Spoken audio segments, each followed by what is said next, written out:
11, 12, 13. అమ్మో ఇంకెన్ని రోజులు ఉండాలా? ఏం స్వామి ఉండలేకపోతున్నావా? రోజులు లెక్కెట్టుకుంటున్నావు.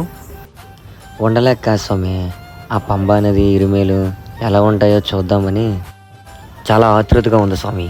గురుస్వామిని అడిగి స్వామి ఎలాగుంటుందో చెప్తారు తెలుసుకుందాం.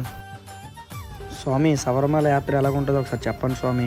ముందుగా ఎరిమేలు చేరి మేళ తాళాలతో పేడతోలాడుతూ వావరస్వామిని దర్శించుకుంటాం. తర్వాత పంబా నదికి చేరుకొని స్నానం చేసి మన పాపాలను వదులుకొని తర్వాత కన్నుమూల గణపతిని దర్శించుకొని అందమైన ప్రకృతిలో 5 కొండలను దాటుకుంటూ పదినెట్టంబడిని చూడగానే ఈ మండలకాలం చేసిన దీక్షను 5 కొండలు ఎక్కిన కష్టాన్ని మొత్తం మర్చిపోయి ఆ పైన మణికంఠ స్వామిని ఎప్పుడు చూస్తామని ఒళ్ళంతా పులకరించిపోతుంటుంది స్వామి. అబ్బా మీరు చెప్పింది వింటే శబరి యాత్ర ఇప్పుడే చేయాలనిపిస్తుంది.